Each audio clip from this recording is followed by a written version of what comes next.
computer. It's moving.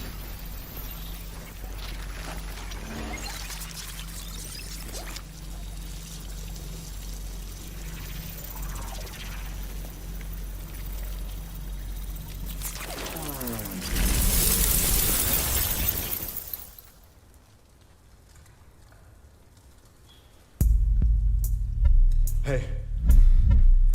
Where is she?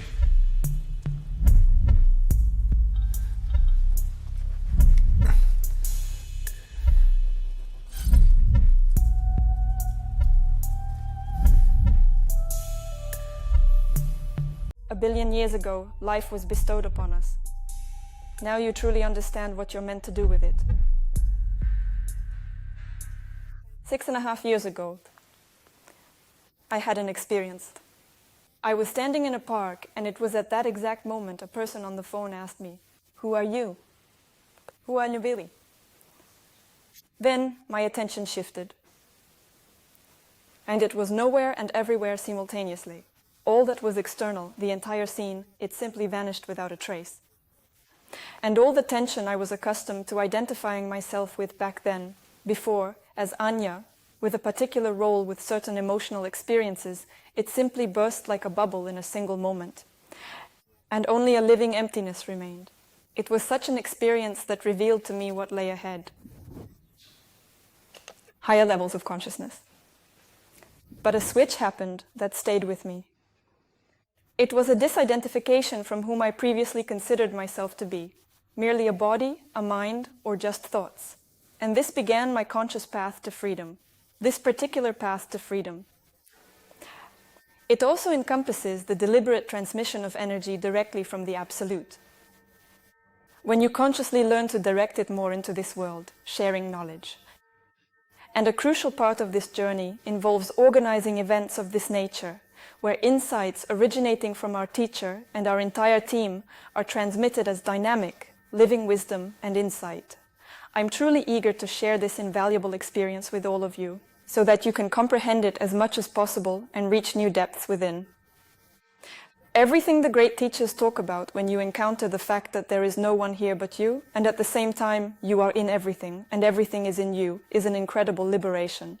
All of this is available to each of us. We're great beings. But the question is how open you'll be, and if you'll truly seek it. And it's also about trust. If you have faith that life is communicating with you, because in every moment it truly communicates with us, then you will discover the answer to the question that resides within you.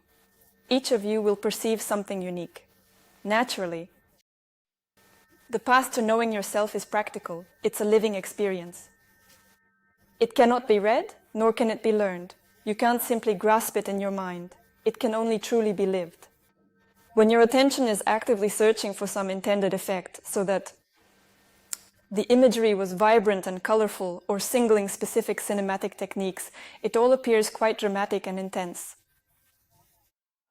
The path itself isn't as dramatic or tense as it might appear, because there is so much joy, happiness, and abundant liberation to be discovered here. But Hollywood, for the sake of effect, to capture and hold your attention, and to maintain the intrigue, makes movies precisely this way. It should be noted that Luc Besson would not have been able to create something like this if he himself hadn't had such experiences. A few months ago, one of our team members traveled to a global conference that was held in Dubai. And Luc Besson was speaking there. He shared that he was one of the most powerful speakers, and you could feel the vibrant energy, a true living essence radiating from him. And he already thinks and speaks and addresses people, not from a position of a separate self, but from such a that I am this world, what contribution can I be to it? Story about a reporter who saw a Buddhist monk and asked, "May I ask you a question?" And the monk replied to him, "Who are you?" He says, "My name is John Smith." He says, "That's your name, but who are you?" "I'm a TV reporter for this channel." "But that's your profession. Who are you really?" "Well, I'm a human being after all." "That's your biological species. But who are you?" And he was stumped. He opened his mouth, but he didn't know what to say. And at that moment, the Buddhist said, "Not knowing the answer to that question is the most frightening thing of all." And truly, when we are completely engrossed in what is termed the illusion of this world, when we are grasping in the dark, when we do not truly know our authentic selves on an experiential level, then we exist in a state of oblivion or ignorance, or within the illusory realms of Maya, and inherently, happiness cannot reside here. Life is designed for our evolution and continuous movement. Everything within the negative realm occurs when attention is entirely absorbed by the mind and identifies itself with the false self.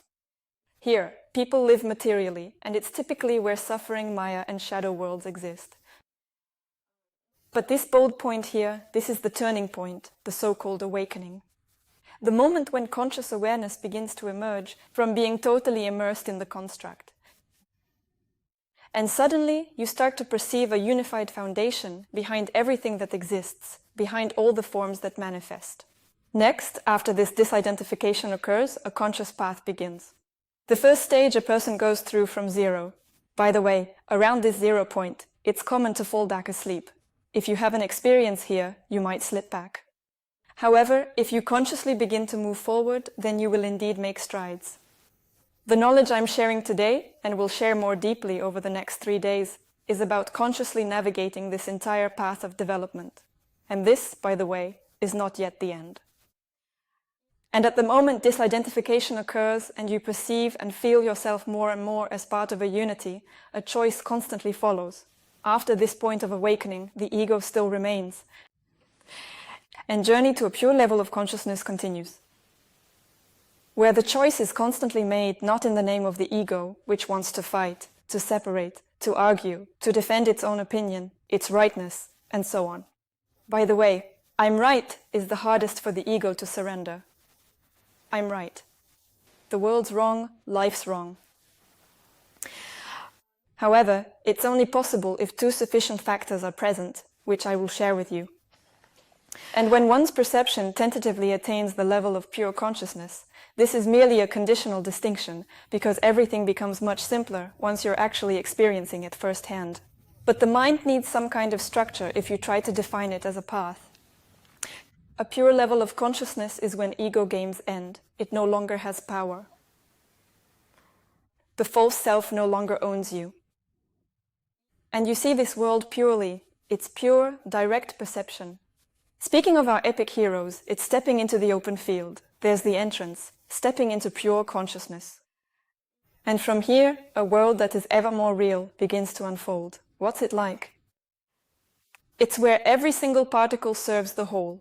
All of a sudden, your attention begins to perceive this, to see the living space that exists behind all forms, and to feel the constant love of that space. And you can't help but reciprocate that. You feel this profound love and can only be a conduit for it. At this point, the ego has completely stepped aside. There can be no setbacks here, only a determined movement forward.